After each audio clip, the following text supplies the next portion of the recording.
Hello and welcome to Antimatter Garage. If you're just joining me, then you'll know that I'm in the middle of installing the Supercharger, although I don't know why anybody would join me on episode like 7 of the install. But this one takes us all the way to the end of the procedure. You'd think that'd be it, but it isn't, because then I just have a short bit, I think, at the end where on the next episode that will be me starting it. I didn't have any video of the software, so maybe I'll take a couple of screenshots and include those and walk you through it as much as I can. Actually, I've been driving it for almost a year now, and so it's hard for me to remember everything. Anyway, this part is really just kind of putting the entire car back together again, and then seeing some of the problems I had along the way putting stuff back together. Either the Supercharger, caused the changes, or maybe it's just general problems that you would encounter. So anyway, hope this helps somebody. All right, so the next step says that there's a separate instructions included for the ECU. I got the ECU Master Black with my kit, and I don't see them here. It is possible that I misplaced them, but yeah, I'm going to just start putting together like how I think it should go, and then hopefully I'll receive the instructions soon, and I'll go and double check. But I don't want to stop. I'm going to keep going. I'm getting close here now. I think I can put the throttle body on and stuff, so it's just that the throttle body might be in the way of ECU stuff going through the firewall. So I'm going to just do my best to piece it together. I mean, they gave me parts that basically plug and play, so I think it's pretty straightforward. This is the monkey wrench racing cable that they sent, and it felt really light to me. And because it wasn't as long as I'd like it to be, because I wanted to sort of wrap it along the edge of the body, I decided to extend it, and I cut it in half, and I found out why it's so light. It's not copper. That's copper. But I'm probably going to use it anyway, because the ones I have of these are copper, and I'm afraid they're going to corrode like crazy. I think these are going to be more corrosion resistant, so I'm just going to put a piece of copper in between these and assume that it's okay to use this light stuff. Alright, so I guess it is copper, but I don't know, I think maybe the strands are thinner than this. This one's just way heavier, and admittedly the insulation has something to do with it, but look, you can see silver in there. It's almost like it's copper plated aluminum or something. I'm not really sure what's going on with that, but I'll take this one over the monkey wrench one any day. Alright, like I said, I decided to use the nut and bolt down there. I haven't tightened it yet, but if you do that, don't forget to put on the little cover. It's a rookie move not to do that first. I'm about to use with one of these, actually 6 of these.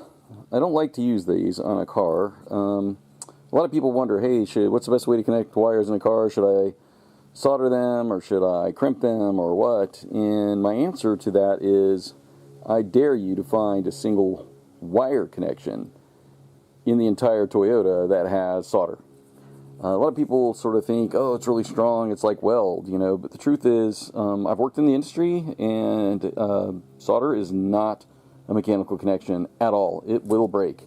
It doesn't like vibration either, so I don't recommend soldering, at least if you don't have some kind of strain relief on the end. It's fine if you're going to solder on like a board or PC board or components or something like that, but generally I don't like these. However, I'm making an exception because if you don't know what this is, the middle is some solder, right? And you use a heat gun and you heat it up. You stick your 2 wires in, and they cross right there where the solder is in the middle. The solder melts, solders them together. But the reason I'm using these is you see these 2 red little stripes in there. Those are like glue, and they will seal this up against weather. And because I don't want to add a connector, actually I'd have to add 2 connectors in order to do this the way I would normally do it, I decided, and I don't need to disconnect at that point because there's connectors on either end, I decided to go ahead and do it this way. Yeah, I'd prefer that to be more silver. It definitely melted because you could see it bending right in the middle, but I'm not impressed. I'm actually still considering cutting this off and just crimping. I've got some thing I could crimp on there. Alright, so this is the other method. This will be an interesting test. I did the solder end on one side, and I'm doing this crimp thing on the other. I basically took a female spade connector and cut the end off, and then used the crimp tool You can see it hopefully there, to put the two wires in crimped together. I think this is a much better way to do it. And then I'll just slide some heat shrink over it. Now admittedly this won't be sealed as much because this heat shrink doesn't have the glue in it. I don't actually have any that does, so I gotta live with what I've got. But I'll put several layers of heat shrink on it, and then this. And you know, I'd like to point out that the connector that's bolted onto the alternator is bare wire and it sticks out in the open. It's not really sealed either, so I think this will work. Alright, anytime you lengthen a wire like this, then you need to make sure that to home it out so that you're certain you didn't screw it up. I don't know if you can hear that, but it made a beep. So I'll move it over. That made a beep. Move it over. That made a beep. Alright, so they're at least making connection right now. Well, I gotta say, I love having a 3D printer. It helps me organize things quite nicely. See the black right there? That black thing I printed out to organize those cables down there. Probably print out something out. Well, I don't need to. I think I can use a zip tie up on the top there because the light's in the way. Anyway, I don't like it getting so close to the belt that's spinning. Also, I gotta put a nut on there to secure that. But yeah, it's kind of nice. But if you do have a 3D printer, do not use PLA for this. PLA will melt. I use ASA. It's kind of like ABS. It's just a little bit better. Alright, so the next problem I'm having is this connector right here. See my fingers? That goes, if you follow the wire around right back there, behind the air conditioning compressor, it comes around and attaches right there to the front of the motor. That is apparently the crank angle sensor. It will not reach its other end, which, oh, you can just see it up in there. That's as far down as it'll go. Supercharger, I guess it crossed through where the supercharger is. Or maybe I just unrouted it somehow. I don't know, but it's so difficult to get access here. I've tried moving this stuff around all over the place, and I think in the end what I'm going to do is I'm going to take that other end off up there, extend it, you know, cut it, extend it, and then that'll give me plenty of room to route it. So the next step is to start installing the throttle body and the intake tube and stuff, but I want to do the electronics first, because if I have to go through the firewall for anything down in there, it's just going to be a lot easier to get to without all that stuff in the way. So I'm going to jump ahead and start putting in the electronics. Alright, so these are the parts to the electronics section. This is the ECU Master Black. This is the actual ECU, right?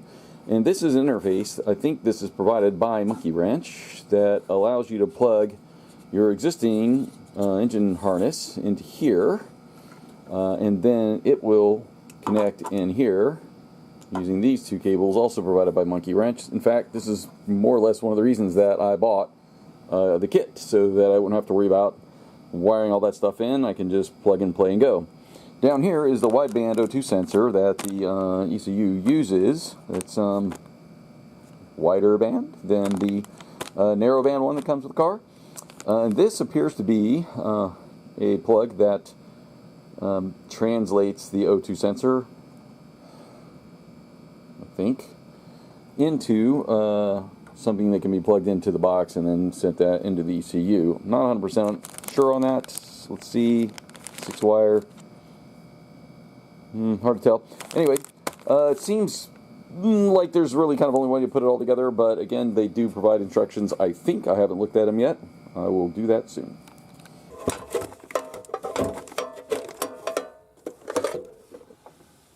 Alright, so these are the instructions. I went ahead and printed them out, and basically it says to take out the ECU, as I just did, and it says we're going to use this bottom right bracket here. See these two bolts, hold it on, and we're going to use that bracket on the new piece they call the EMUB. I thought this was plastic, but it's actually aluminum. Alright, so next up is to install these cables, which apparently only go one way. Alright, I'm sure you'd figure it out, but I thought I'd just go ahead and show you. You pull the locks out, and if you do that, And if you have it, if it only goes on this way, that won't work because the purple lock will hit the other one. So you've got the wrong end of the cable. So if you do it this way, it should go right on, you know, with two hands. There we go. And then you just click the lock in. All right, so next I guess it calls for getting this thing through the firewall. This part plugs into the EMUB box that Monkey Wrench provided. The other end goes outside and then is connected into the O2 wideband O2 sensor harness. But that means you got to get this big connector through a hole in the grommet, which they made, and you can't see in this low res, but they basically put a big old rip in that thing. I'm going to think about this for a minute, see if I can do it a little bit cleaner. This connector is a Molex Mini Fit Junior connector. It's the same kind that you'd use in a PC for power supply. And as such, I have purchased this tool a long time ago to make my own connectors of this kind for my car, because I didn't like the kind you get at an auto parts store, which means that I also bought a de-pinning tool. So what I can do to make a smaller hole, and you probably won't worry about this, you'll just make a larger hole, but I'd like it to be a little bit cleaner, so what I'll do is I'll de-pin this, which I hate doing. I hate de-pinning. It never really goes well. I'm going to give it a try to de-pin these, and I just wanted to mention, I've mentioned in other videos, but in case you haven't seen those, this is a female connector. It is, even though it seems like these are a male because they plug into the other side, you actually go by the pins inside, and you can see the pins inside have holes. That makes them female. So this is a female connector. I don't know how other people do it, but Toyota numbers these from the female side with this tab thing up here at the top. And then it's read like a book. 1, 2, 3, 4, 5, 6. So I'm going to label these because they don't go one for one. And hopefully those labels won't come off. And then I will de-pin, stick these wires through, which is only about that big instead of that big, and then repin it.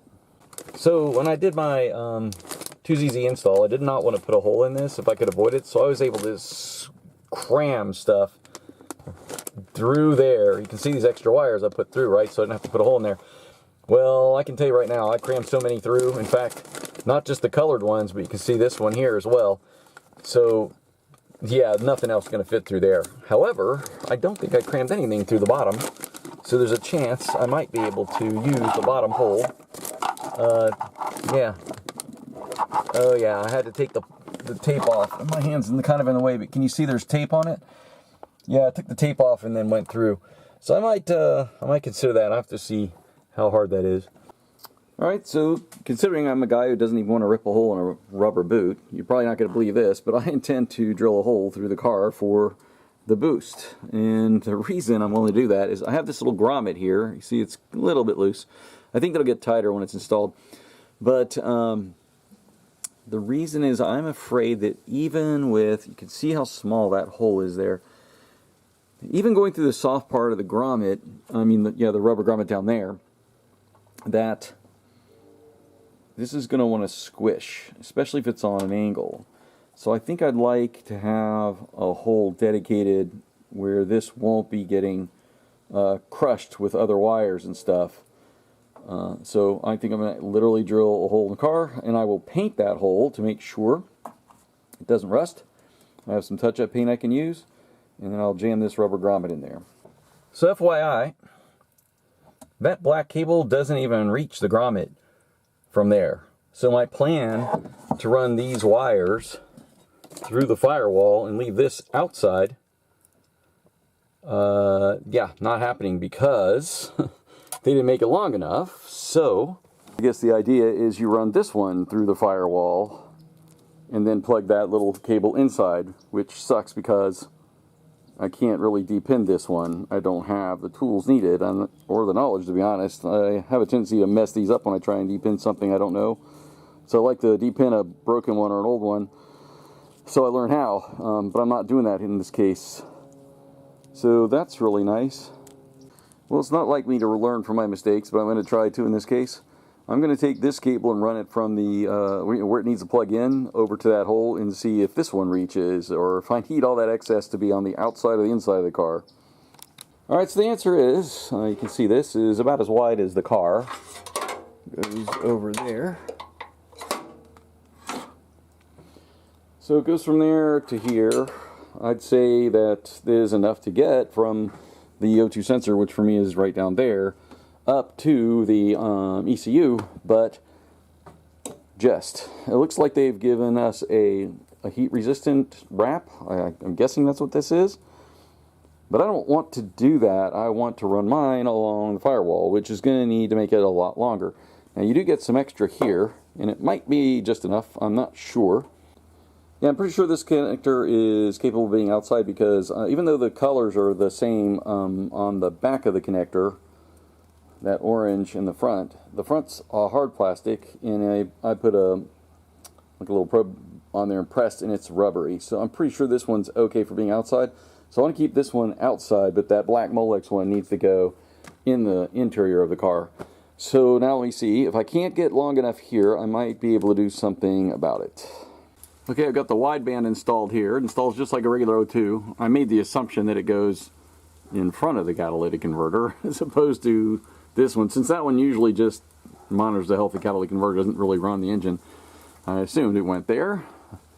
And I come across my anti-sway bar because it only twists a little tiny bit, and this is free kind of to move in those if necessary.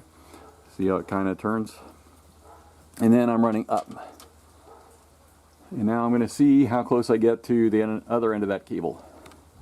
Alright, so here's the next problem. You can see this is more or less how Monkey Wrench says to put the ECU in. This is their box that kind of transforms from the car to the new ECU. This is the new ECU over here. It's kind of small. But like I said, I think this is a missed opportunity. They could have made this and this like one piece. This could have snapped on, and you could have moved these holes on the bottom that way. That would have moved this way, and I think this whole thing would have fit snugly right in there. When I put this in, I said, I don't think that fits. So I went and got this bottom panel, and it goes here, and you can see when I push that way, it doesn't line up. This is too big. It's possible it can come up over, but I'm pretty sure the back panel goes behind that, so this doesn't fit behind. Alright, so Monkey Wrench actually has this coming underneath here, so let me see how that works.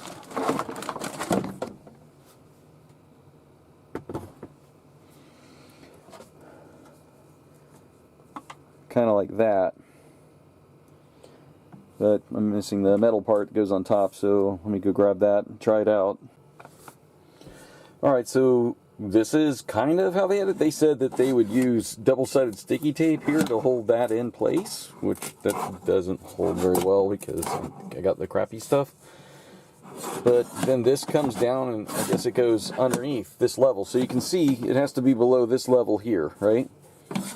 So it's got to be kind of like that. I don't know about you, but I mean, that doesn't excite me exactly.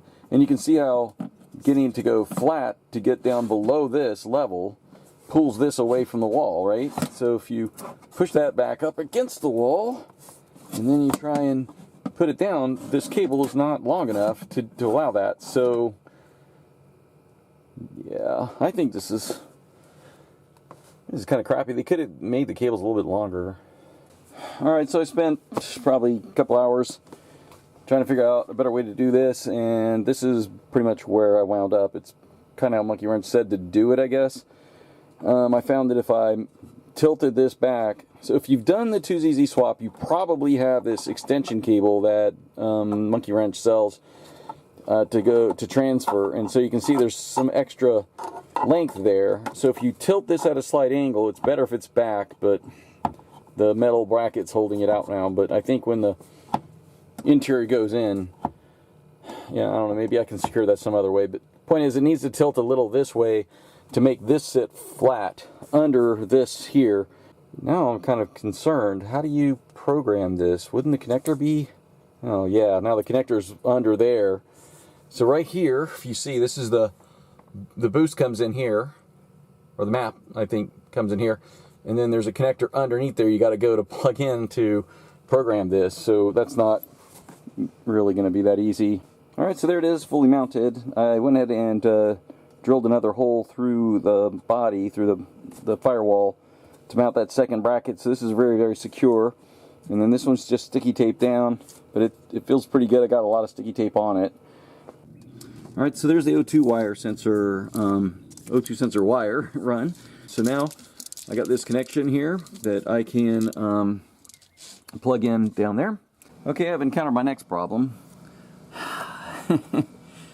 If you have the Celica version of the 2ZZ in your car, this probably isn't a problem because you were already basically coming off straight.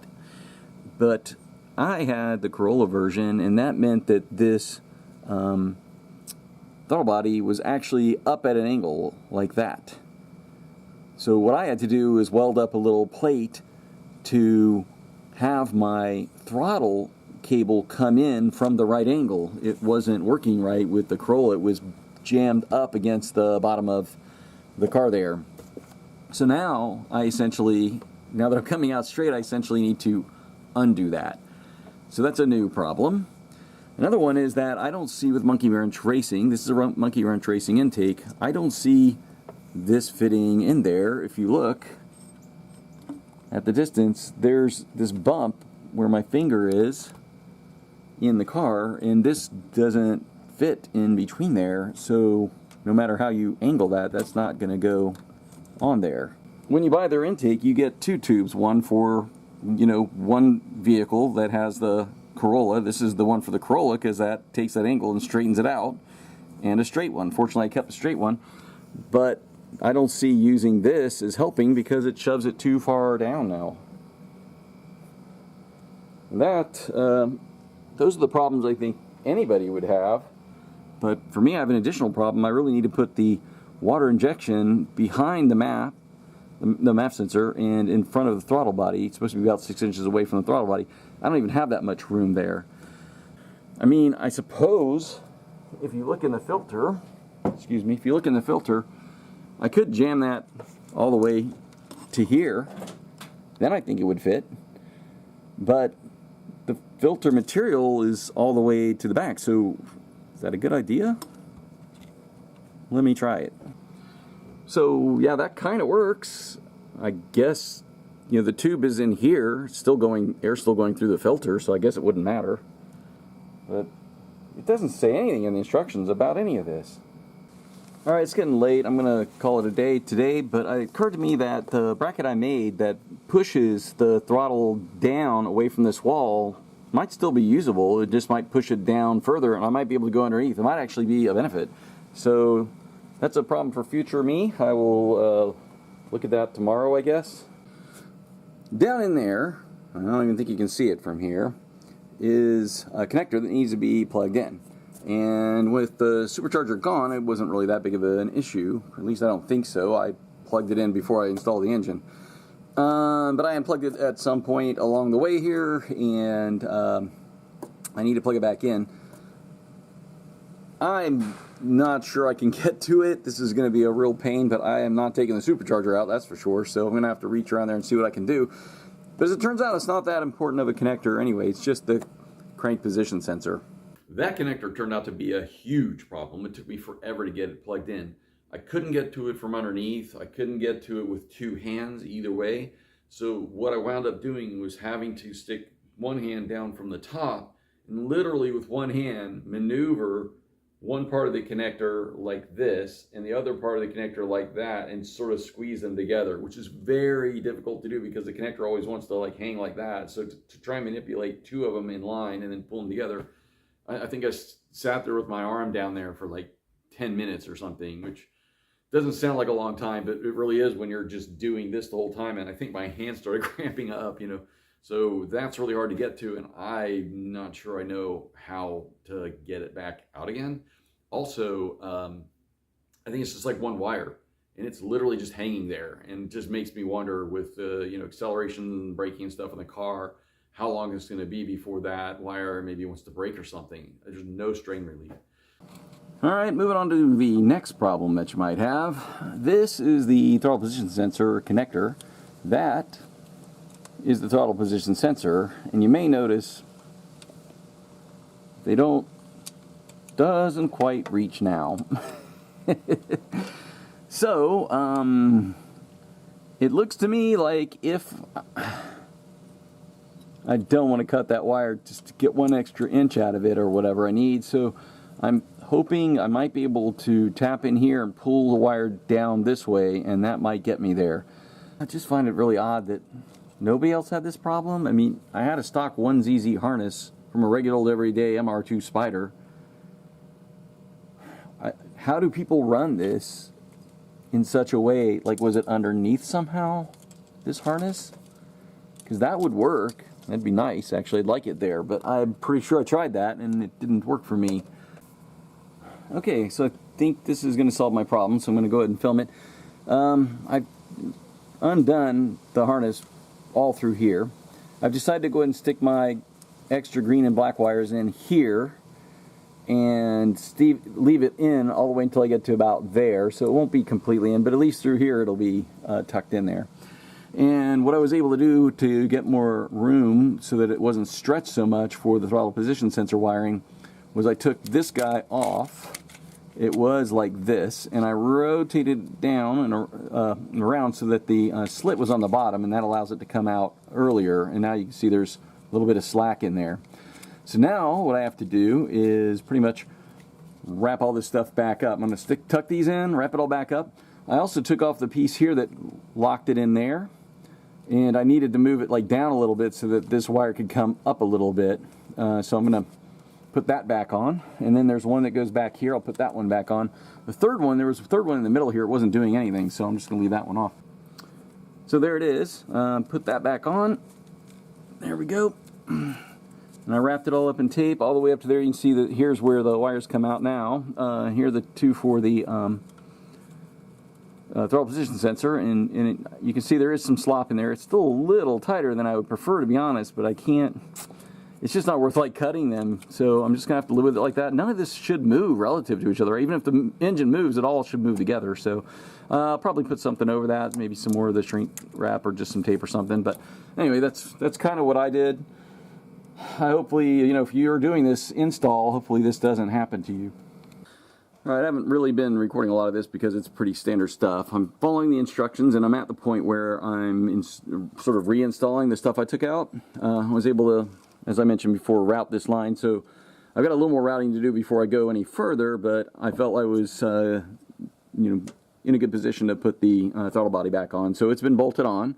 I reattached the throttle position sensor. I reattached the IAC. This is the IAC valve underneath, and there are two coolant lines going in, and I reattached those, and I also plugged in the IAC connector on the back. It's easy to forget that part. Got my cable here, so I'm going to move this way, basically. Okay, one of the problems I'm having here is I really don't like the way these lines are routed. So I got this line where my finger's on it, like that, right? Due to the way it goes up and over that, due to the supercharger, it's changed. You can see barely on here, my finger, there's a little tab I had that I was attaching it to the dipstick, which is back here on this middle finger. There's the dipstick tube, and this one was fastened on as well. And now they're both kind of loose laying around there, and they're right on top of this coolant line. And I'm tempted just to let them stay that way, mostly because there's just not enough slack in them to do anything with. But it just doesn't seem good to me, and I have a bad feeling it may come back to bite me at some point. Just rubbing, for one, and just the heat there, you know, connectors have a tendency to get brittle and old, and I think it's helpful if you can protect them as best you can from the heat, but there's just no way to get up there. Also, there's another connector up to the top. I believe it's the one that goes to the valve cover. I think it has to do with switching the, what do you call it? VVT? I'm not positive. I had trouble connecting that earlier, and it's the same thing. It just kind of goes and hangs down there, and it's just not in a good spot, and I'm not sure what I can do this. If the engine were out, I might even cut these lines and then make them longer and route them better, but I just don't think I have much of a choice. Also have another problem, and if you have one of these cars, I'd appreciate if you'd leave it in the comments, but you can see right there, there's an interference fit between this coolant line and this AC line. Was it always like that? It's possible, and I just didn't know it, but I can't, they're definitely touching, and when things touch, they have a tendency to rub until they burst or tear. Here's a problem that may or may not happen to you. I don't remember how some of this stuff went. I went back and reviewed my video, and I couldn't really see. It was either too late, or I just couldn't see it. But, for instance, this guy here, he was snapped together. It's kind of short. It's the reverse light. And he was snapped over. If you look carefully down here, there's like a wire. So he was sort of over one, but not over another. And I was afraid if I need to move something out of the way, it won't be able to be trapped by that, right? So I moved it so it was all on one side. But I can't move it that far out of the way. But I noticed it's got this ring on it. And I thought, well, it's probably bolted somewhere out of the way. I looked and looked, and I can't find any place. I put the battery thing back in, and there's no place to bolt there. So it looked to me in my videos when I was taking everything apart that it was literally just sort of laying there. The other thing I've noticed is like this hose here, it seems to have an interference with the shifter here. If I move the shifter, this was actually down a little bit, so the shifter wants to hit it all the time. It's actually putting resistance on it. I've got this clamp here, but it doesn't really hold it up because it's free. Let me get the shifter out of the way again. It's free to rotate easily. So I'm like trying to remember what was holding that up to begin with, you know. At this point, I can't figure out what it was, so I'm just gonna handle it as if this is a new problem. And you may find yourself in that situation as well. I think I'm just gonna find a way to hold this guy up. Maybe it's a zip tie here or something, I don't know. And I'm gonna try and find a way to put this guy somewhere where he's not getting wrapped around this. Yeah, you know, it's funny. I try to document it as much as I can, but it's still easy to miss some stuff. Alright, so I think I solved the problem with the zip tie, as usual. Put in duct tape and zip tie, right? In the back here, this electrical bundle here was not clipped on. When I clipped it on, that brought it up a little tiny bit. That sort of pushed up a little over here. And then all I needed was, you can see this is rotated sort of in an upward direction, right? I just needed to attach something. I just needed to keep it up. And the zip tie that went around this one, and I didn't make it real tight because, you know, there's water flowing through there. I wanted to pinch and stuff like that. I also trapped the electrical connector in there, so hopefully it'll be out of the way. I'm getting very close now. I'm working backwards through my procedure, and I'm basically down to just a couple of things in here. Obviously the battery's not in yet because I'm still doing some stuff in the interior. What's holding me up is I'm making a gauge pod here for the boost gauge, and I've got it this is all actually done. It looks worse than it is. It just needs to be brought together.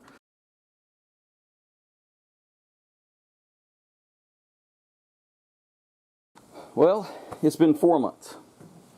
I've done a bunch of extra stuff. I don't like the way this looks. I think I'm going to make something to make those all the same, but for now, I'm just trying to get it to work. I put the battery back in. I believe I'm basically 100% done. What that means, basically, is that I believe I've completed all the steps. However, I have a punch list of things I want to go through. And the reason it took me so long, here are some of it. I didn't put the interior back in, as you can see.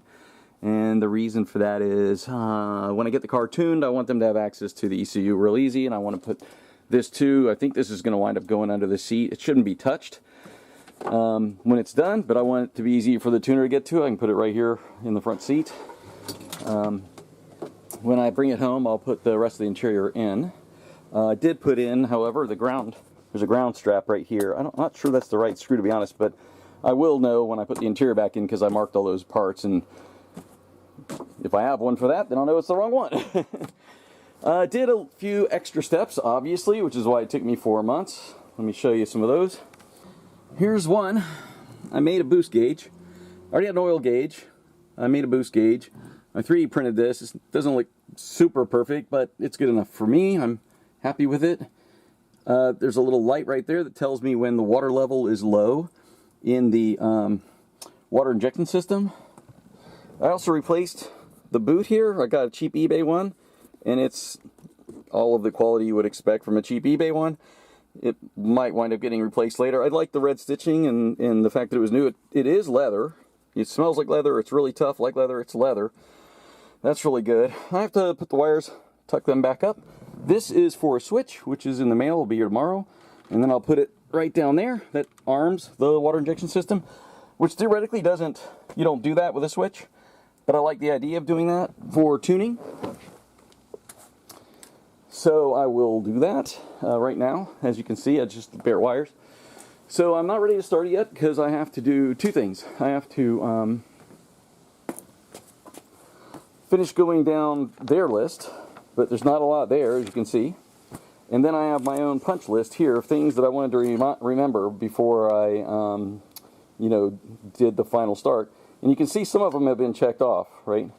But one of them for sure that's going to take me a little bit is the coolant. Okay, so that ended kind of abruptly, and that's because that's more or less where the video ends. There's a whole bunch more, but it's all relates to me chasing down a problem that I myself created. It is useful, but it isn't really related to Supercharger. It might be a separate episode on its own if I haven't done something like that in the past. Tracing down a short that was causing a high draw on the battery. This takes me almost up to the start. Next video will take you to the start, and that's it.